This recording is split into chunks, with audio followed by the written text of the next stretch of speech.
चलो मेरा भी सारा काम खत्म हो गया है। मैं भी मायके जाने के लिए तैयारी कर लूँ, क्योंकि मुझे भी मायके जाना है भैया भाभी को राखी बांधने के लिए। ये नंद का फ़ोन क्यों आ रहा है? कहीं ऐसा तो नहीं कि आने के लिए कह रही हूँ। अब मैं क्या करूँ, एक तो मैं इस नंद से भी बहुत ऊबी हूँ, क्योंकि घर का एक तो काम करो, ऊपर से जैसी फ्री हो कहीं निकलने के लिए आने के लिए तैयार हो जाती है। वैसे भी आज रक्षाबंधन है कल, अगर ये आ गई तो खूब सारा मुझे नेक देना पड़ेगा। अब मैं करूँ तो क्या करूँ? एक काम करती हूँ, मैं कह दूँगी कि मैं घर पे नहीं हूँ। हाँ, ये ठीक रहेगा।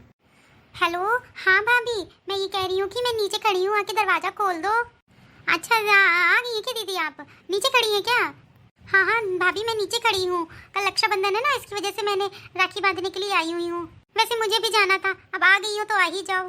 इनको भी अभी आना था। चली जाती है, अब मैं इनको दान दहेज दूँ और ऊपर से इनके हर त्योहार में इनके लिए नेक तैयार रखूँ। अब रक्षाबंधन है, अब लेके आएंगी 100 रुपये की मिठाई, 5 रुपये की राखी। अब इनके लिए मैं नेक तैयार रखूँ 5000 रुपये का। अब की बार मैं ऐसी नॉर्मल नेक दूंगी। मैं वो जो मेरे बेड में साड़ी पड़ी हुई है पुरानी वाली, जो मैं नहीं पहनती हूँ, है तो नहीं ना, पुरानी तो नहीं है ना, मैंने पहना तो नहीं है ना उसको, मैं वही साड़ी दे दूंगी और 20 रुपये दे दूंगी नेक में। इससे ज़्यादा मैं इस बार नहीं दूंगी। आ गई हैं? अब आ गई हैं तो बैठिए। नमस्ते भाभी, आप कैसी बात कर रही हैं? मैं अपने भाई को राखी बांधने के लिए आई हूँ। ठीक है, आप बैठिए, मैं आपके लिए पानी लेकर के आती हूँ। ठीक है भाभी। कितनी अजीब बात है ना, माँ के जाने के बाद बिल्कुल ये घर अपना सा नहीं लगता है। और माँ होती तो कितनी खुश हो जाती मुझे देख करके। और मैं आई हूँ, मैंने देखा कि भाभी का मुंह कैसे बन गया है। एक तो मैं राखी बांधने आई हूँ, मैं कुछ लेने नहीं आई हूँ, और भाई भी नहीं दिख रहा है। और भाभी का मुंह तो ऐसे बन गया है जैसे मानो वो मुझे देख करके बहुत हैरान रह गई हूँ। आखिरकार राखी का त्यौहार है, साल में मैं एक बार आती हूँ, इसके अलावा मैं आती भी नहीं हूँ। और इसके बावजूद इन लोगों का ये हाल है।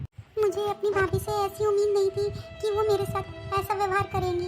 अच्छा हुआ कि चिंटू के पापा नहीं आए, वरना वो ये व्यवहार देख करके कितने दुखी हो जाते। बताओ, मैं इस घर में नंगे पाँव खेली हूँ, घूमी हूँ, फिरी हूँ, इस घर में मैं बड़ी हुई हूँ, और यही घर पराया हो गया है माँ के जाने के बाद। मैं तो वैसे भी नहीं आती हूँ, केवल रक्षाबंधन में आती हूँ, और उसमें भी भाभी का मुँह ऐसे फूला है जैसे मान लो कि मैं उनकी कोई दुश्मन आ गई हूँ। लो, मैं इनको फ़ोन करके बता देती हूँ कि दीदी आई हुई हैं, और कायदे से समझा भी दूंगी, क्योंकि ये भी बहन के बहुत बड़े भक्त हैं। सुनते ही कौ दौड़ते भागते चले हैं, इसलिए मुझे इनको समझाना पड़ेगा, नहीं तो बहुत दिक्कत हो जाएगी। हेलो। हाँ बोलो शिव, क्या हुआ? इस टाइम पे फोन किया तुमने मुझे? हाँ, वो मैं कह रही थी कि दीदी आई हुई हैं।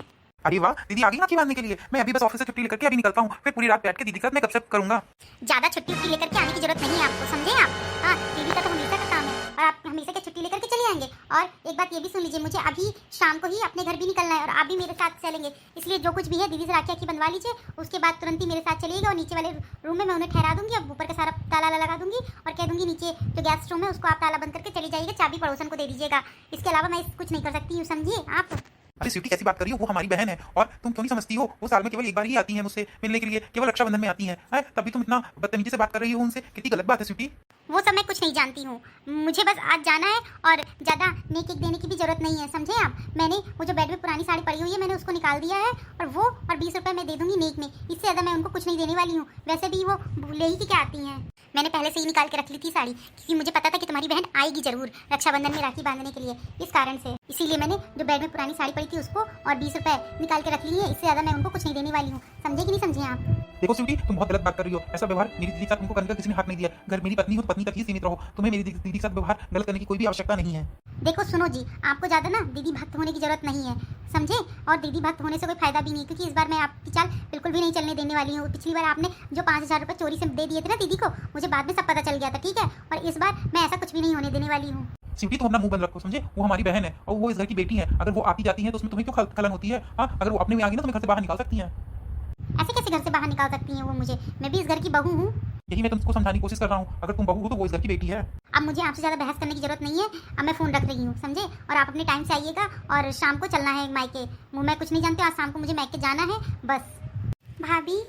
हाँ दीदी, वो मैं पानी लेकर के आ ही रही थी। एक्चुअली मैंने सोचा कि मैं इनको भी फ़ोन करके बता दूँ कि दीदी आई हुई हैं। अच्छा, ठीक है भाभी, आप मुझे पानी दे दीजिए। बहुत देर हो गई थी ना, तो मुझे लगा कि बहुत टाइम हो गया और आप इतनी देर तक रहती नहीं हो, इसलिए मैं आपको देखने के लिए आ गई। मुझे लगा शायद कोई काम वाम हो तो मैं आपके साथ काम करवा लूँगी। अरे नहीं दीदी, काम तो मैं पहले ही कर चुकी हूँ। मैं काम बहुत जल्दी कर लेती हूँ, मैं सारा काम खत्म कर चुकी हूँ, तो काम का तो कोई वही नहीं है। मैं काम पूरा अपना खत्म करके ही रेडी हुई थी। एक्चुअली मुझे आज मैके जाना था शाम को। अच्छा भाभी, तो इसके लिए मैंने फटाफट सारा काम कर लिया था। अब मुझे शाम को मैके जाना ही है। वैसे आप आ गई हो, देखते हैं अब मुझे क्या करना है क्या नहीं करना है। भाभी आपको अपनी मैके का कितना मोह है ना।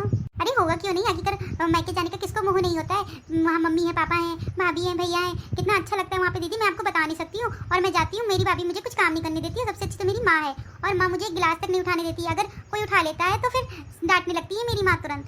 हाँ भाभी, मेरी माँ भी ऐसी ही थी। हम मुझे कभी कोई काम नहीं करने देती थी और हमेशा मेरा पक्ष ले लेती थी। उनके रहने से मेरा मायका था। आज मुझे वो फीलिंग नहीं आती है भाभी।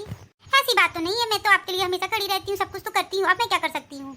मैं भाभी आपको ताने नहीं दे रही हूँ, मैं सिर्फ इतना से कह रही थी कि मम्मी पापा से मायका होता है, और यदि भाई भाभी अच्छे हो तो उनसे स्वर्ग जैसा मायका बन जाता है।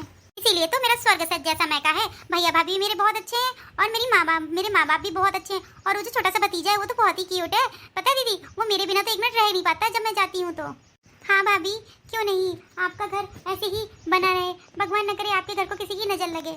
अच्छा दीदी आप चलिए, मैं आपके लिए पानी लेकर के आती हूँ जल्दी से। ठीक है भाभी। ओहो अच्छा है, गई मूर्ति जैसे मुझे चटी हुई थी। अब मैं निकलने के लिए भी तैयारी करती हूँ, और मुझे जाना भी है, तो मैं तो जाके रहूंगी। ये रुके अदरवाइज ना रुके, ये जाने इनका काम जाने। सच बताऊं, मुझे आज बहुत दुख हो रहा है मेरे माँ बाप का ना होने का। भाभी का ऐसा बर्ताव देख के मुझसे रहा नहीं जा रहा है।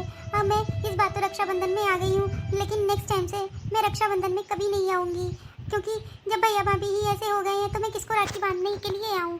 भाभी तो मैके जाने की बात कर रही हैं, और आप खुद सोचिए कि मैं कुछ लेने आती हूँ क्या। मैं अभी जैसा मेरे भाई आ जाएगा मैं राखी बांध के तुरंत यहाँ से चली जाऊँगी, क्योंकि मुझे ऐसी जगह पे नहीं रुकना है जहाँ भी मेरा कोई मान सम्मान ना हो। लो दीदी आप पानी पी लो। हाँ भाभी, मैं पानी अभी नहीं पीऊँगी, जब भैया आ जाएंगे तभी मैं पानी पीऊँगी। और लोटे में कौन पानी देता है भाभी, मैं आपके लिए इतनी पराई हो गई हूँ क्या। ऐसा नहीं है दीदी, मुझे लोटा दिखा तो मैं लोटे में ही ले आई। वैसे भी आप पहले लोटे में पीती थी, इसलिए मैंने सोचा कि मैं लोटे में ही आपको पानी दे देती हूँ। कोई बात नहीं भाभी। लेकिन वैसे दीदी आप रो क्यों रही हो, क्या हुआ, कोई बात होगी क्या। नहीं भाभी, बस मम्मी पापा की बहुत याद आ रही थी आज के दिन।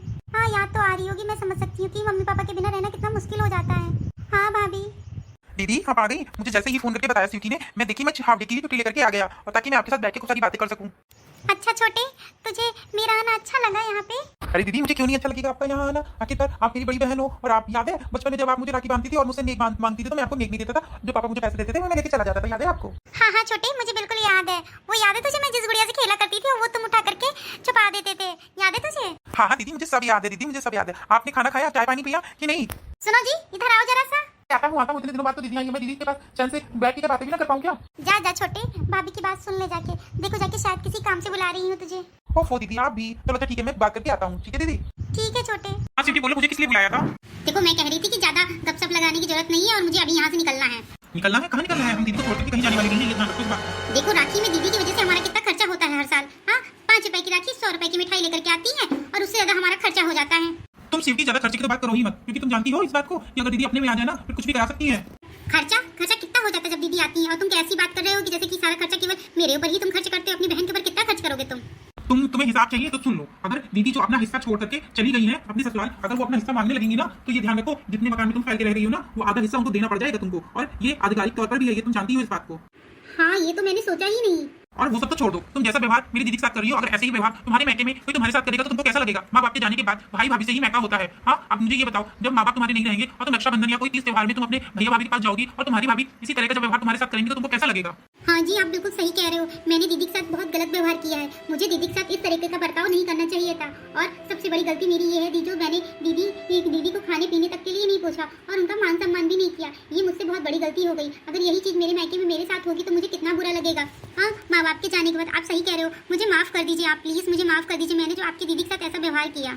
देखो स्वीटी, अगर माफी मांगनी है तुमको तो मेरी बड़ी दीदी से मांगो, जो कभी तुमसे कुछ भी नहीं लेती है। और रही बात लेने और देने की, तो ऐसा कुछ नहीं कि बहन बेटियों को देने और लेने से कम हो जाता है, बल्कि जो भाभी और जो भाई अपनी बहन को देते लेते हैं तो उनको ऊपर वाला भी देखता है और उससे 4 गुना लौटा करके देता है। और भगवान की कृपा से हमारे पास किसी चीज की कोई कमी नहीं है, फिर हम लोग क्यों ऐसा व्यवहार दीदी के साथ करें। आप बिल्कुल सही कह रहे हो, मुझसे बहुत बड़ी गलती हो गई। मैं अभी दीदी के पास जाकर के दीदी से माफी मांगती हूँ। दीदी मुझे माफ कर दीजिए, मुझे आपके साथ ऐसा व्यवहार बिल्कुल भी नहीं करना चाहिए था।